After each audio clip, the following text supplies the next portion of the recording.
we're in Königsberg with Emmanuel, and we can do it all by means of a simple picture. Well, we can do a whole big lot of it. So,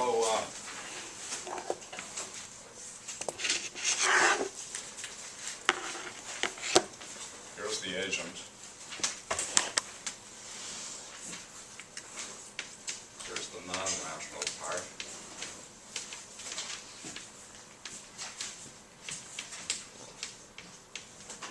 Here's the rational part.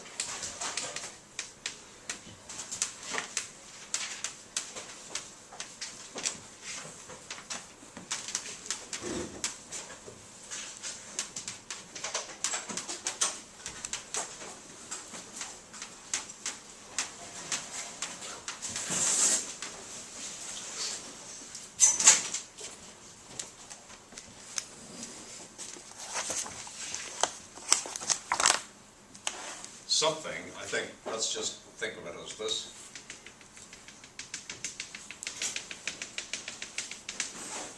Is subject to determinism.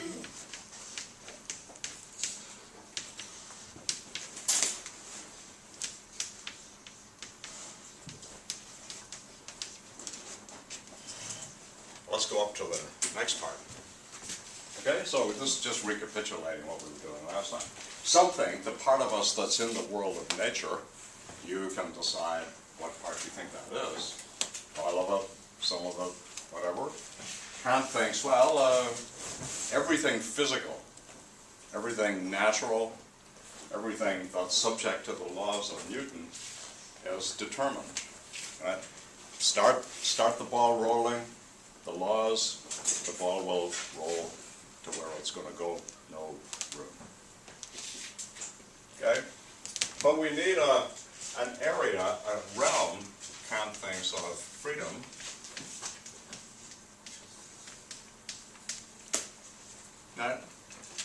And he puts that, well, somewhere in there, somewhere that's not subject to the laws of nature and Newton. And he calls this area, so this, the part that's determined is the natural. These are just names. And this part, the part that's free, he calls the noumenal. This is sometimes called the natural or the phenomenal. The stuff that appears to us, stuff we see around us, the stuff that physics deals with, all of that. So that's the picture. Agency is like that. We're like that. Part of us is determined. The phenomenal part, the natural part. Part of it has to be free, because otherwise there'd be no moral praise and blame, there'd be no room for morality. So we need a part of us that's free, and that Kant thinks of as the noumenal part, and that's somehow or other tied to, well, the divine chip, you know, the bit of us that's in here, the part that Aristotle calls nous. Right, that bit, the understanding, the stuff that comes from outside nature. Yeah, that's the picture. Now, it's a surprising fact that Kant tells you right away, but of course, you're not really reading yet. You know the way readers are. So readers are like shoppers. And so if you think, where would you like to place your storefront on a block? Suppose it's in New York, right? So you want to buy a storefront and you want to put it in New York, and you want to make sure that it's going to be a place that lots of people will look, right? So people study this crap, but here's what they find out. Not at the beginning, not at the end, somewhere in the middle. Why? Well, because when people come onto a block, right, they're focused on looking at where they're going, right? And they don't look out the window. But when they get around the middle, they're sort of bored right now. They know where they're going. There's the rest of the block. They don't have to make any decisions. They start looking in the window. Then, after about the middle, right, they think, where am I going again? And they start speeding up and looking ahead. Well, so people study this stuff. And books are like that too, right? you open it and you start, but it takes a few pages before you actually sort of click in. And that's especially easy to have happen when you read Kant. You might read the whole damn thing without any of it clicking in. If you're not careful. Let's look at the beginning, the preface. You should all have your books with you. That's what they're for. Ancient Greek philosophy was divided into three sciences: physics, ethics, and logic. Okay?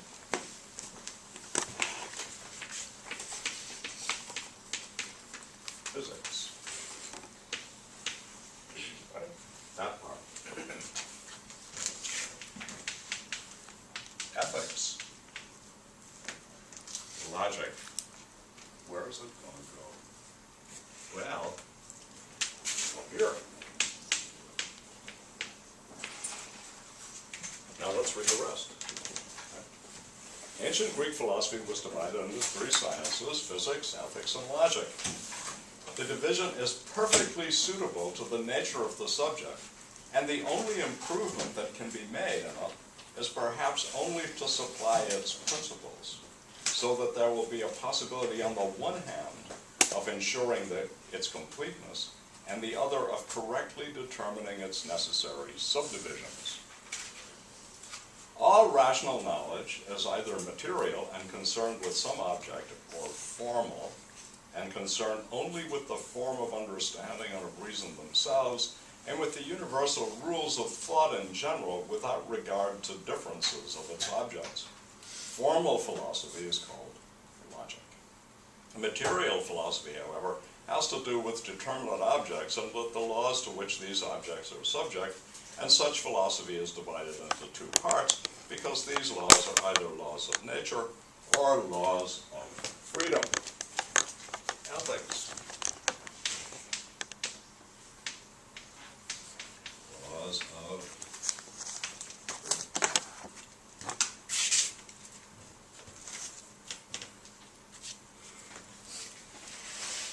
the science of the former, the laws of nature, is called physics, while that of the latter is called ethics. They are also called doctrine of nature and doctrine of morals, respectively. Logic cannot have any empirical part. That is, a part on which the universal and necessary laws of thought would be based on grounds taken from experience. We'll come back. We're just reading it out, trying to make a bit of sense of it. For in that case, it would not be logic.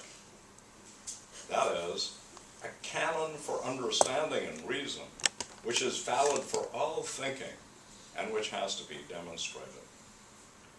Nature and moral philosophy, natural and moral philosophy, on the contrary, can each have an empirical part.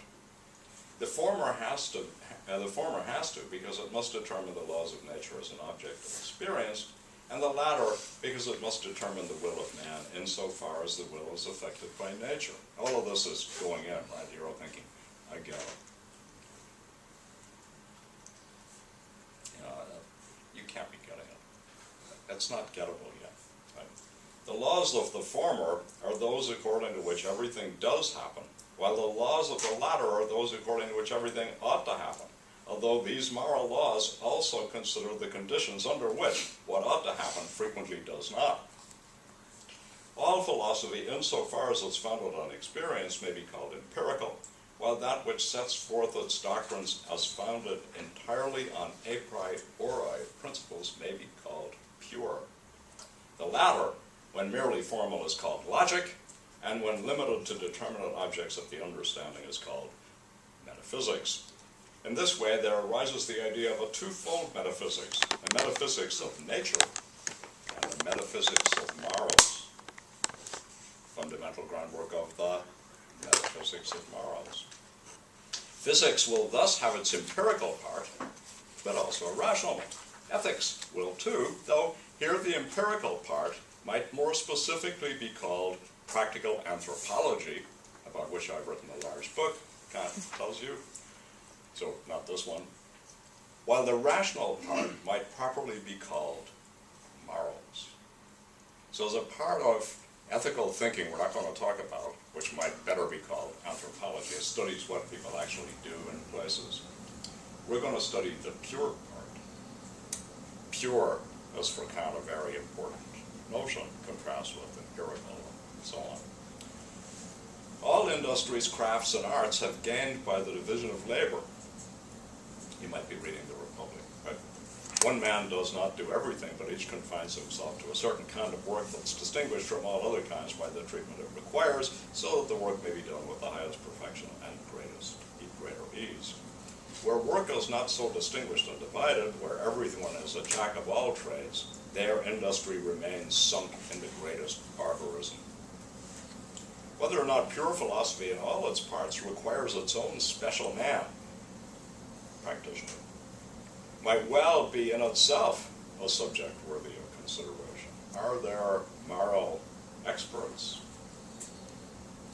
Would not the whole of this learned industry be better off if those who are accustomed, as the public taste demands, to purvey a mixture of the empirical with the rational in all sorts of proportions unknown even to themselves, and who style themselves independent thinkers while giving the name of hair-splitters to those who apply themselves to the purely rational part, were to be given warning about pursuing simultaneously two jobs which are quite different in their technique, and each of which perhaps requires a special talent that when combined with the other talent produces nothing but bungling. But I only you can tell where Kant's inclinations lie, right? You can bungle, but not if you're me. I'm not going to bungle. I'm going to do the pure part, but now I'm going to try to fit you in on what that is, right? So what is this book going to be about? And that's actually quite a hard question to answer, so we're moving our way towards it. But I only ask here whether the nature of science does not require that the empirical part always be carefully separated from the rational part. Should not physics proper, that is, empirical physics, be preceded by a metaphysics of nature,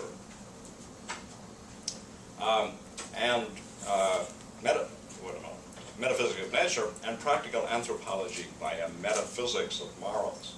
Both of these metaphysics must be carefully purified of everything empirical in order to know how much pure reason can accomplish in each case and from what sources it draws its a priori teaching, whether such teaching be conducted by all moralists, whose name is legion, or only by some who feel a calling thereto. Since I am here primarily concerned with moral philosophy, the foregoing question will be limited to a consideration of whether or not there is the utmost necessity for working out for once a pure moral philosophy that's wholly clear of everything, which can only be empirical and can only belong to anthropology.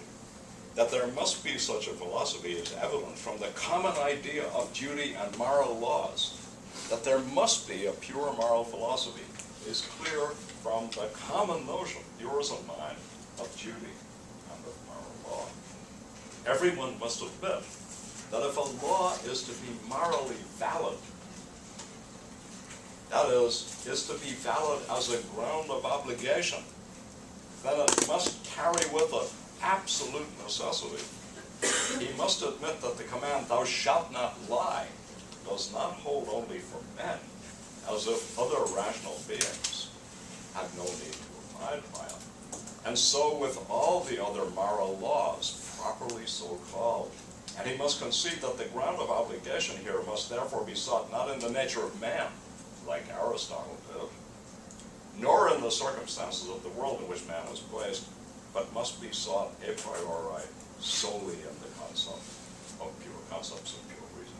He must grant that every other precept which is founded on principle of mere experience, even a precept that may in certain respect be universal, insofar as it rests in the least on empirical grounds, perhaps only in its motive, can indeed be called a practical rule, never a moral law. Thus, not only are moral laws, together with their principles, essentially different from every kind of practical cognition in which there is anything empirical, but all moral philosophy rests entirely on its pure part. When applied to man, it does not in the least borrow from acquaintance with him, anthropology, but gives a priori rules to him as a rational being. To be sure, these laws require furthermore a power of judgment sharpened by experience, partly in order to distinguish in which cases they are applicable, and partly to gain from them for them access to the human will, as well as influence for putting them into practice. For man is affected by so many inclinations that even though he is indeed capable of the idea of a pure practical reason, is not so easily able to make the idea effective in concreto, in the context. You might say that if you knew what all that meant, you'd know the whole story. And in fact, it's an extremely simple story. Let me tell you why. So look at our little picture. There's Mary, and she's got a determined part, right? That's everything about Mary that's part of the realm of nature. And you might think, that's everything. The molecules in her brain, the atoms in her body, absolutely all of it. Yeah. But if that were so, there'd be no room for ethics. Why? Well, because ethics requires, Kant thinks, that we have freedom of will, that we could do otherwise. If it's all determined, how can it be our fault? It can't be. So how can we be to blame? We can't be. So there goes ethics. So if, as we think, we are subject to ethical laws, then there must be some element in us that is not bound by deterministic natural laws. And that part of us, the noumenal, is the part that Kant is going on about when he talks about the rational part. So, in this respect, so far, he's just like Aristotle. Rational parts, right? Rational parts that are not natural, that don't come from nature, that are, right, all of that is with Aristotle. But now he's got a little tweak. And we want to understand how important the tweak is. So when we come over to draw the distinction, let's look over here. Let's look at the laws of theoretical reasoning insofar as they apply to any theoretical reasoner. Not just to us, but to gods, angels, archangels, thrones, denominations. Pick it out. Rational zombies, computers, if they're rational. Same thing. What are the laws? Logic. Fixed, final, complete, a priori, necessary, independent of experience, given once and for all. They're the best laws going. So get out your logic book, learn them, and you've got the rules of reason. God, pure rational, pure noumenal beings, beings that have no empirical power, gods, angels, as Kant thinks, right? They operate solely, exclusively, and necessarily according to the laws of logic. They're pure logical beings. They operate entirely according to the laws of logic. And they can't do anything else. It's by nature they're logical. They operate, so think of it as software. They've got it, they do it. So notice that you might think, wait, okay, so, see if I get it. Those angels and gods and all those things, right, they operate according to the laws of logic. Oh, that's handy. But aren't they just logically determined? Aren't they just beings that necessarily operate logically in just the way that material objects necessarily operate according to Newton's laws? Gee, that doesn't sound any freer. Let me, look, if I were free, couldn't I go 2 + 2 is 5? Just exercising my freedom. Right? I don't have to judge that 2 + 2 is 4. I can judge that 2 + 2 is 5. Got it wrong, of course, but hey, nothing stops me from making mistakes. Isn't that cool? Gods don't make mistakes, right? Angels don't make mistakes. When they look at any, no matter how complicated the logic is, they go, they get it. Why? Well, that's just like your calculator. Your calculator doesn't do this, right? You program in what's twice the half of 7 1/2, and it doesn't make. Wait, what day is it? Friday. Oh, screw it. I've worked all week. 3. Right? No, it tells you the right answer. Twice the half of 7 1/2 is 7 1/2, right? Twice the half of anything is the same thing. That's what's great about it. It tells you the same thing every time. right? It never varies. It doesn't sort of creatively respond. Right? Imagine if you had a kind of surrealist computer, kind of, you know, that, well, kind of gave you interesting, exciting results instead of boring ones, right? You can hire creative accountants. This is the only area in which creative is bad. Well, creative accountancy, creative everything is good, but creative accountancy is bad. Creative accountancy is somebody who fiddles the books, right? Well, you could have a computer that was like a creative accountant, but it would be really bad, right? So, this is determined.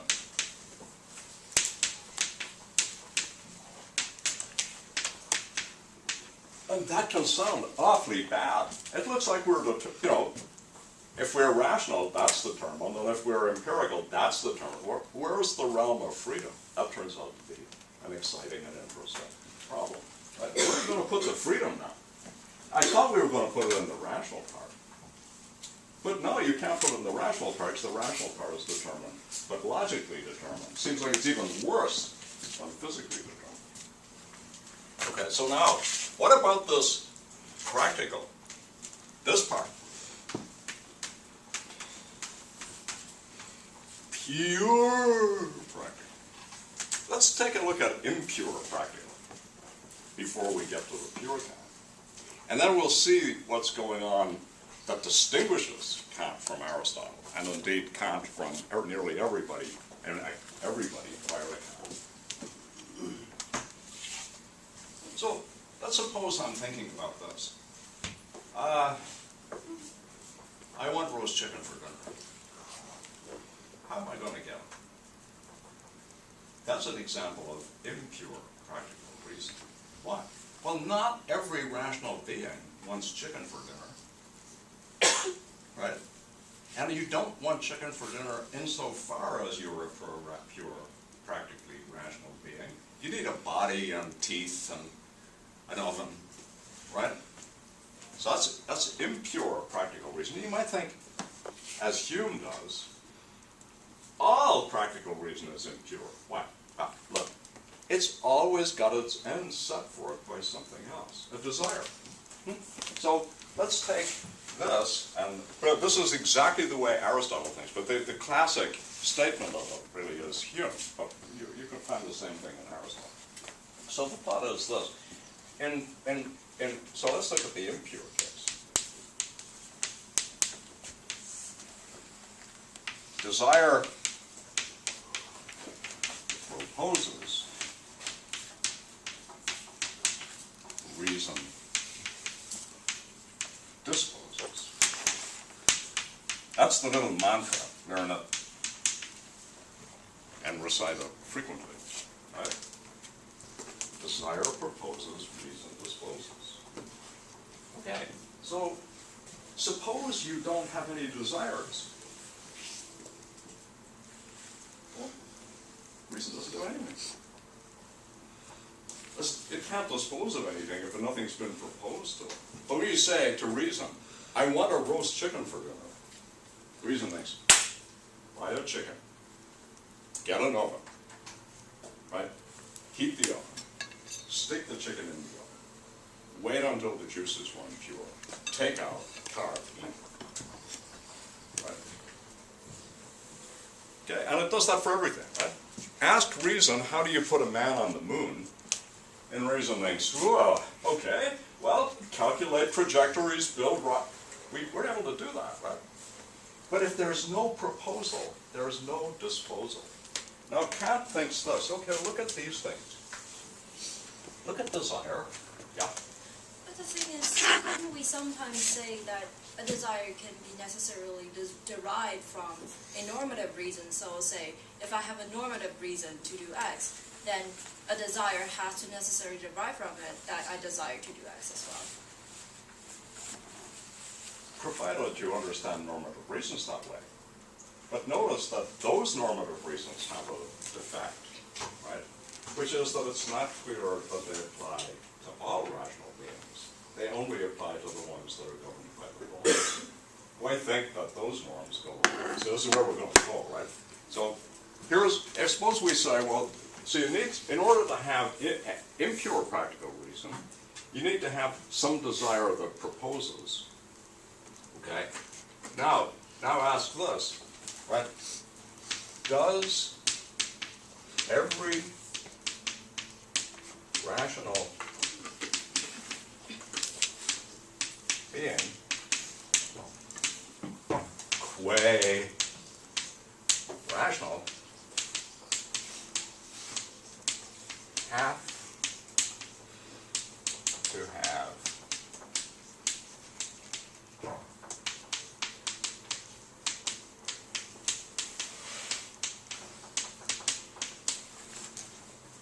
so for whatever desire you pick any, and say, well, this is the one that proposes, and then reason disposes. And then ask yourself this, could you be a rational being and not have that desire?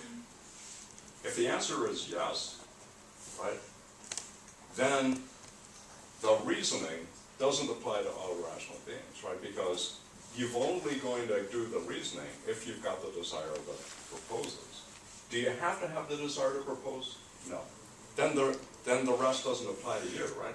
Doesn't apply to you is likely the norm not applying.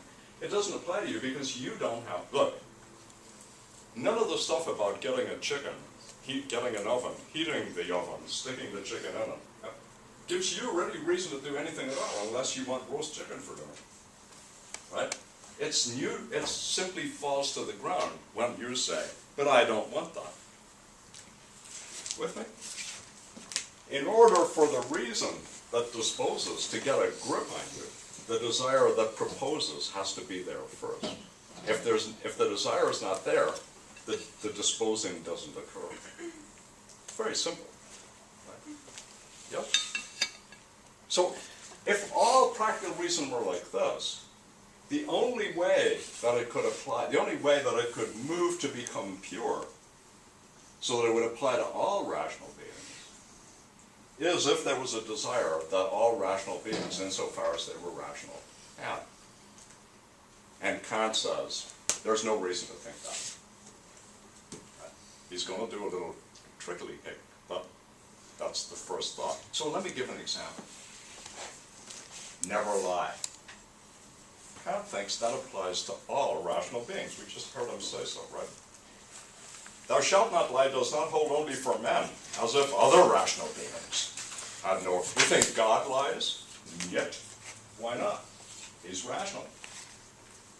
So insofar as you're rational, don't lie applies to you. But now suppose you say this. But wait a minute, what's the underlying desire for that? What do I have to want in order for that bit of disposing? Don't lie. Don't lie can sound like this, right? Don't overcook the chicken. Oh, that's nothing to do with me. I don't like chicken. Right? So I'm neither going to cook it, nor undercook it, nor get it, nor put it in the oven. I'm going to do any of that. Why? Chickens, as far as I'm concerned, are inedible. Right? Huh? So now, look at the lie case. Well, let's see what kind of a desire might be in. Well, suppose it's this, right? You don't want to deceive other people. Right? Well, if you've got that desire, you shouldn't lie. Why? Well, because lying is a kind of deceiving other people. Right? But hey, I don't have that. I like deceiving other people. Then how does the don't lie apply? Okay, so let's look for another desire, right? So we keep looking for a desire, but it seems like none of them are required in order for you to be rational. You could be rational and not have one. Right? That's the thought.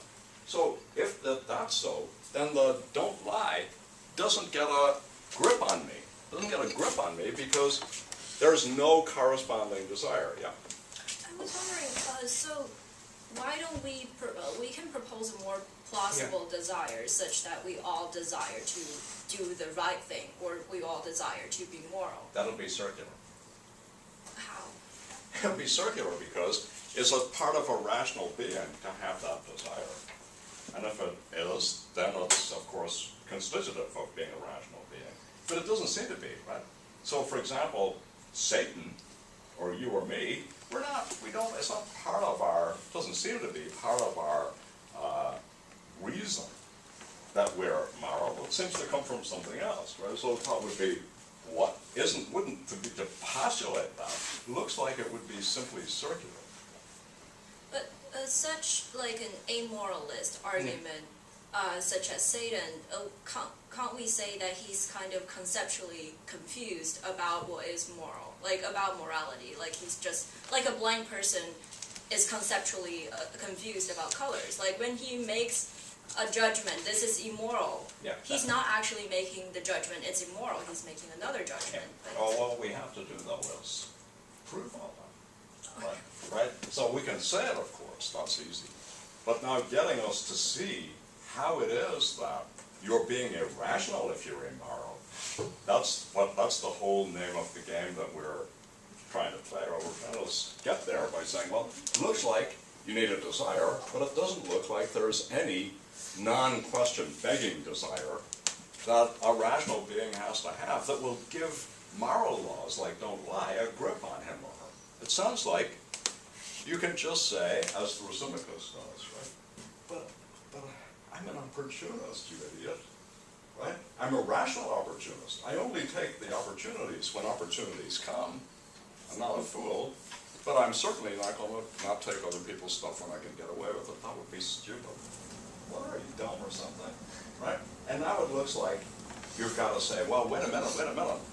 What are we going to put in here, right? Okay, that'll get Thrasymachus to be irrational, so to speak, or to get him to see that he should tell the truth. So now, about every desire we can ask this question. And if we can't say yes to it without a lot of sleight of hand, then Kant will say, well, in that case, all practical reason would be impure.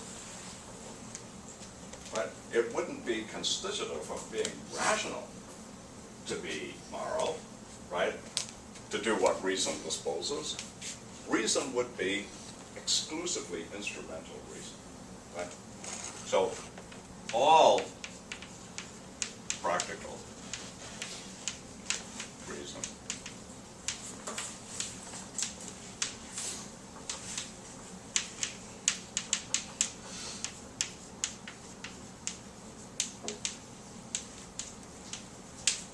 now let's see what happens. Let's see how Aristotle answers and Plato answers, and then see why Kant rejects the answer.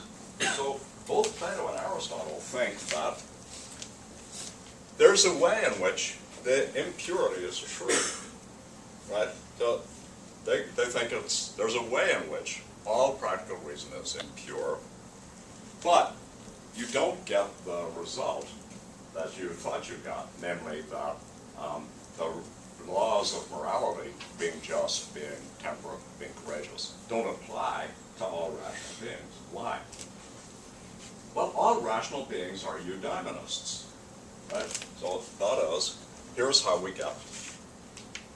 So I don't know how to do this. I'm going to make it like this. It's not an inference, right? I'm suggesting this is the move that gets made, right? So what Plato and Aristotle say, it's constitutive of practically rational beings to be eudaimonists. That is, if you're not out for your own happiness as a practical rational being, you're an idiot. Why? Well, because, right, happiness is roughly the satisfaction of your most satisfying desires. And so not to go for that is to be establish self-frustrating will, right? Is to think, oh, there are things that I want, but I don't want that those desires would be satisfying. That sounds incoherent, right? It sounds like this. I want cheese, right? But I don't want that I get it. Well, what is it to want it then? And I want cheese, but I don't want happiness. But happiness just is you're getting what you want. So how can you want cheese and not want happiness? Or you could just do it this way, right? You can do the incredulous stare with quite a lot of oomph behind it. You don't want to be happy? Oh, man. Okay. I thought, that's weird, right? Right?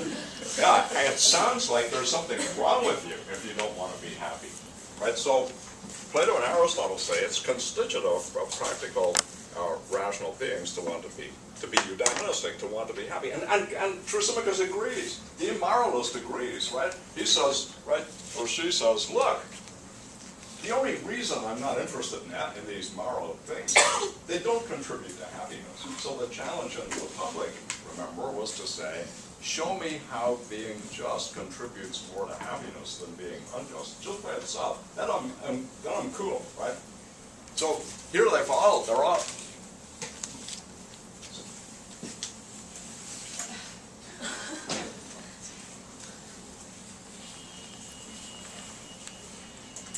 Soon we'll be able to do all this from our iPhone. But my iPhone will trump all your iPhones, because otherwise everybody would be sitting at a different temperature.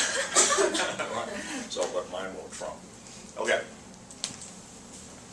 Plato and Aristotle say, right, it's constitutive of practical reason to be eudaimonistic. So now, then they've got this lovely little flip. Right? Here's what they say. But exercising this reason is maximally eudaimonistic. So why be reasonable? Right? Put it this way. Why contemplate? Why do theoretical reason? Contemplation is maximal happiness. It's intrinsic to reasoning that it actually provides you with pleasure, etc.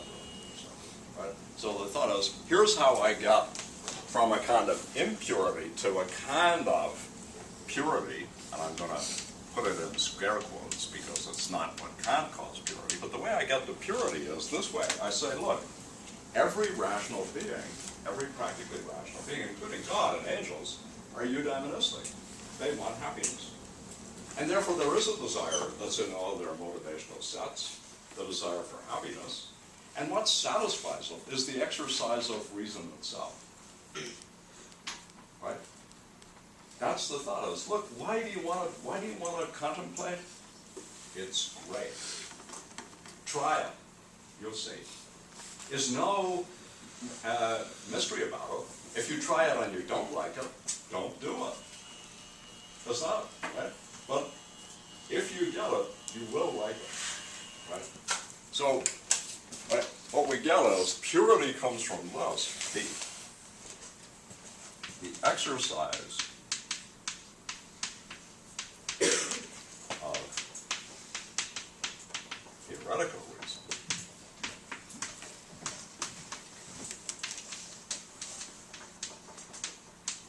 is intrinsically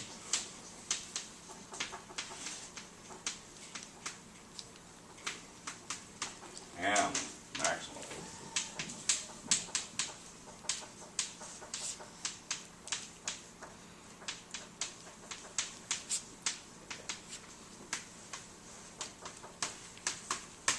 So, the question to a rational, to a eudaimonist about why should you be anything is always a eudaimonistic reason, right? And so they say, why be rational? Contributes to your happiness. Why be virtuous? Contributes to your happiness. Why contributes to your happiness? Contributes to your happiness. That's the only answer. Right? And it's a really good answer, right? Why? Well, because we get them. We know that we like them. It's not a mystery. It's cool. We get them. It's transparent. And we might disagree about what contributes to our happiness, but that things contributing to our happiness matter to us is not controversial. So that's the way that you get to purity of a sort, right? You get to purity of a sort because reason doesn't just take means to ends. Reason is an end in itself because it contributes to happiness. You with me? So it's as if you were doing this. You were thinking, desire proposes, desire proposes, desire proposes, and all the time, right, you're reasoning. Means to ends that desire proposes.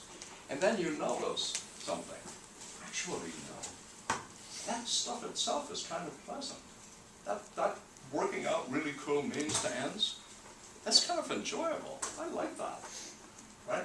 Then you think, you know, since I like working out means to ends, maybe I should like working out hypothetical means to hypothetical ends, right? Just doing it for the fun of it, like doing crossword puzzles, right? You know, it's just really cool. I like it. You think, well, wait a minute, if I like that, maybe I would like the kind of reasoning that's not about those kinds of further ends at all. I wonder, are there any kinds of reasonings that are ends in themselves? Not for anything else, but just for themselves. Gosh, there are. Look, math is not for anything, right? It's just pure. Let me try that. I really like it. Well, now you've got reasons to add to your motivational set, right? Not just these, about further ends that reason leads to, but actually you go in for reasoning itself because it's really cool. So think about an obvious analog. You're pretty good at playing the piano. You don't like it very much, but your parents made you do it, and now you're doing it, and you're making some money out of it. You know you play the piano at the airport. Can you imagine anything worse than that? Except doing any other job at an airport, right? But here you are, right, and you're playing piano, and then one day, you know, you think, you know, I kind of like doing this. Yeah, I sort of felt alienated from it. And I was just doing it for the money. But I'm really into it.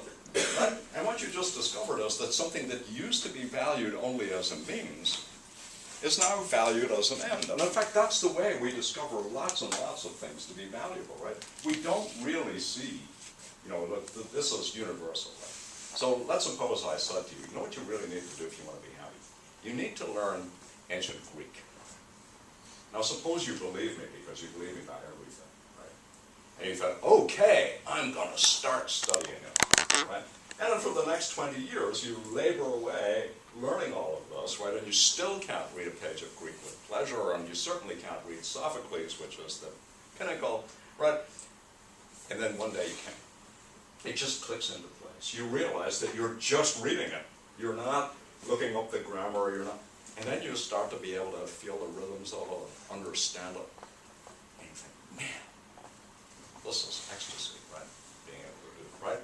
That you've just discovered something, namely that stuff you used to do because it had a further end can actually itself be maybe even more pleasant than the end for which you pursued it. And that's exactly the Plato and Aristotle story.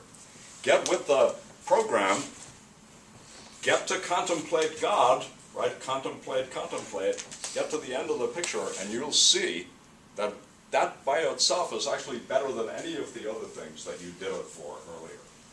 So when we look at Aristotle, so I moved, and Plato, I moved to the pure, you noticed? But no, we can stop at the not so pure, at the practical reason. So we went to theoretical, right? So where do we go?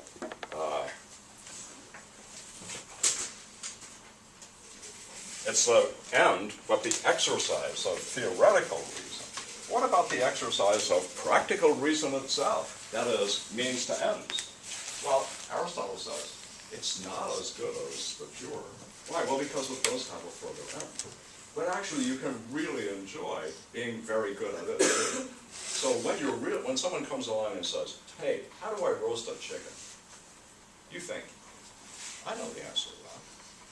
What about, then I give much more practical. My girlfriend wants to break up with me. How do I stay in a good relationship with her? That's a much harder practical question. But you know, I think, gee, that's great. I think I could try to solve that. Think about how much we enjoy detective stories.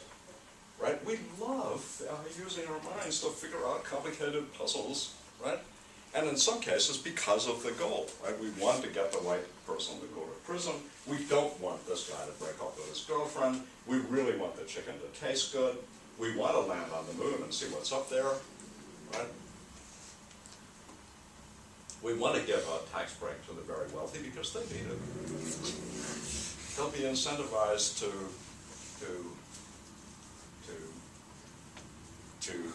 Yeah, I'll be incentivized. All right, I mean, that's the thought, right? That's what we are doing. When we evaluate tax plans, that's exactly what we're doing. Right? We're thinking about, will these achieve their ends? Yeah. A clarification question. Yeah. So they're saying that all of us have kind of the same eudaimonistic ends. And we have to have them. No, it's not like we all have the same ones. We all start by having desires. And because we have them, we see why satisfying them is good, right? Yeah. And that makes us eudaimonists. And then when we pursue our eudaimonistic studies, if we pursue them hard enough, then we would all have the same motivational set with respect to which are the most important things to be doing. So give you some free time to do something, what are you going to do? Are you going to watch TV? No. You're going to contemplate. Right? Okay. Now, but I can feel you moving towards an issue, so I think you'll see what it is in a second. So you see the story, right? Practical reason and theoretical reasoning are themselves ends. Why? Because they're pleasant, because they're desire satisfiers, because once you try them, you like them. Desires don't just operate like this, as we know. You have them already, and that's it. But like, if you're a woman, you have your eggs, you don't get any new ones. Our desires are not like that. We can get new ones when we discover that some new things are pleasant. Pleasure will hook you on new desires just like that, right? And of course, the advertising industry can get you to want all kinds of things you never thought you wanted or needed. Right? So we're not fixed in our desire set. We can grow them in all kinds of directions. And Plato and Aristotle says, if you do it this way, is that really more pleasant? Is that really more pleasant? You keep tracking that, you'll end up contemplating. Both say exactly the same thing, right? Right? What's the best life? The philosophical life. Why? Because you contemplate. Why? Because it's maximally happy-making and pleasant. End of story, right? So that's the way you get quasi-purity. You get quasi-purity because it turns out that things that seem to be only means to ends are ends, right? So that's the way we go. Now, here's the problem. Well, can anybody see what the problem is? So let me first of all state the one leg of the problem and then see what the other leg is. Let's read our Emmanuel. Thou shalt not lie does not hold only for men, as if other rational beings had no need to abide by it. And so with all the other moral laws properly so called, by all rational beings. Now, I'm telling you that, and now I'm telling you the eudaimonistic story, and you're going to respond, what if you're Kant?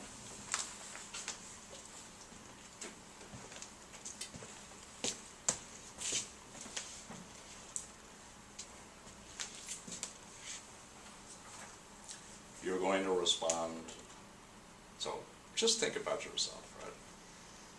You haven't done any contemplating yet, so you don't know that it's the best thing. And actually, you haven't tasted the pleasures of, you could, but you haven't, tasted the pleasures of being mentally rational. You do it to get further ends, but you haven't yet got to the stage where you think, this is cool. So you play the piano to make money, you don't do it because. Right? So now you're that way with respect to everything. What will now be true of moral laws?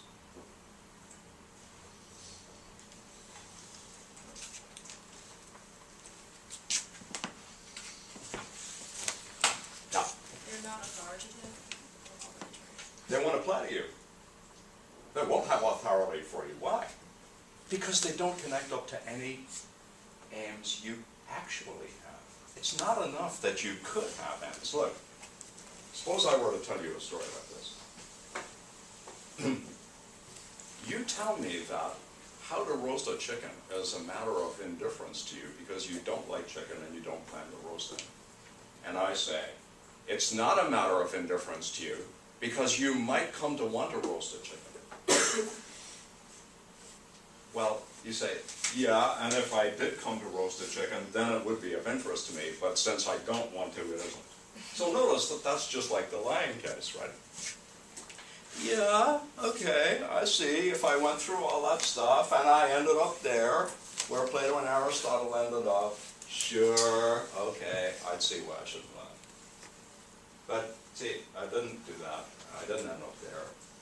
And so the fact that I might end up there if I doesn't give me any reason to do anything. I've got absolutely no reason to do anything with chickens, no matter what, if I don't want any chicken, right? And that's going to apply quite generally. So here's the charge that emerges. It has a great name, elitism. So if we take this picture, right, this one, the Plato and Aristotle picture, this whole picture, we end up with moral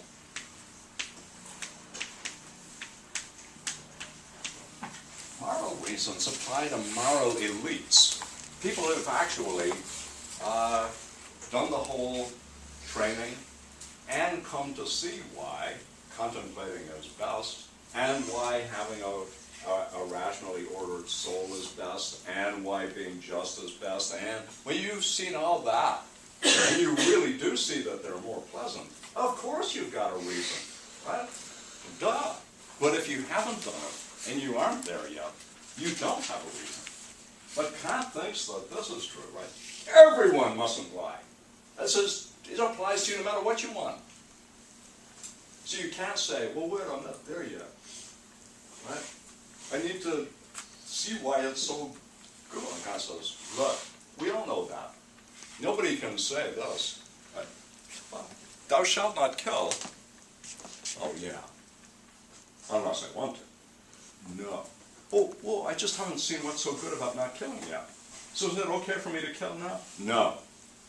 And it goes, right? So insofar as we apply the moral law outside of moral elites, the eudaimonistic moral elite, right, who say, yeah, contemplation, yeah, practical reason, yeah, I'm on that, I love it, I've done it, it's great.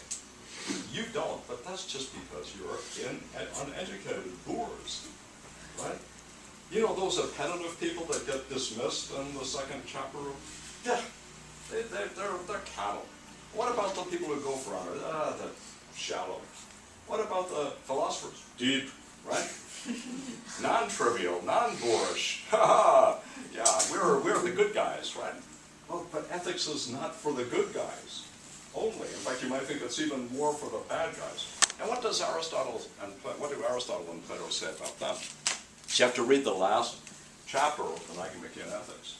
Basically, he says you'll never get it. You're never going to see why it's good to be moral for its own sake. You're just going to do it because you'll be punished if you don't. Right? So you're like children in that regard, right? You don't see the good. You're grown-ups or God in the book of Job. Right? God sees the good. He'll tell you what to do. You're not smart enough or well-educated enough or sophisticated enough or, sufficiently psychologically capable of overcoming your appetites enough to see it. You're just excluded from the intrinsic value of ethics, just as you're excluded from the intrinsic value of art or music if you haven't learned to appreciate it. That's your lot, but the difference is that we'll put you in prison if you go against the moral law. And so you have an external incentive to do it, but you have no internal ones. That's the criticism. Yeah. So does Kant actually believe that there are presupposed universal laws that exist? Yeah, we're getting there. So that's the criticism, right? Says, look, if you go with Plato and Aristotle, you have to end up being a moral elitist. But that's just what morals is not. Everybody is required to be moral, right? And to the degree that that requirement is one that applies to them even when they can get away with not being punished, we need a different ground for it than the one we're given by Plato and Aristotle. So what is that different ground? Well, it's really surprising, and you were gesturing in this direction, and maybe you already knew that this is where we would have to end up going. Kant says this. You want to know why you should be moral? It's rational. Right? It's formally rational. It's rational in the same way as logic is. Right? So, morality, so this is all the pure stuff. Now we don't need to go to purity with scare quotes. We want to know how do we take off those scare quotes. I want to leave all that because it's kind of cool looking. So let's go down here. Can everybody see that? Yeah. Okay, so now we're into pure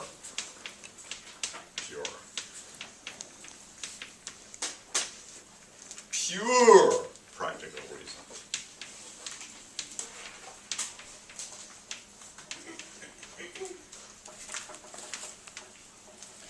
Now,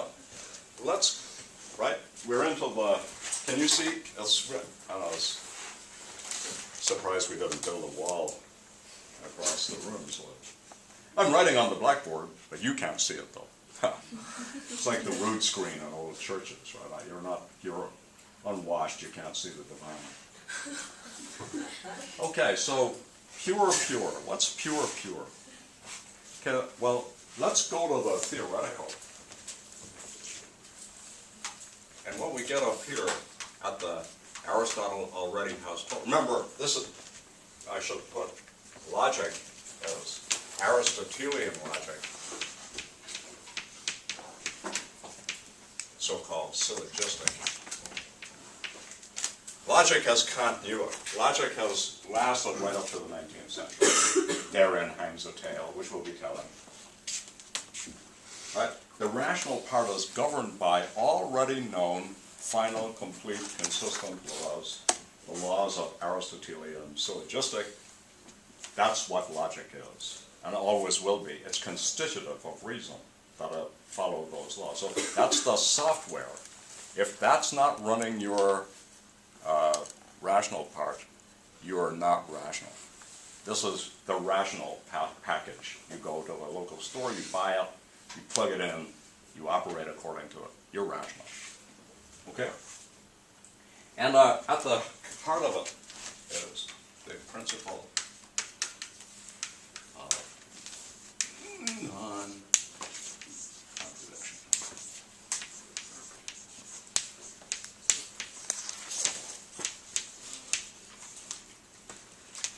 Not both P and not Q.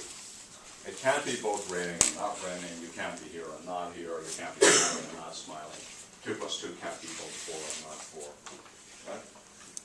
And Aristotle tells us that this is the principle of logic.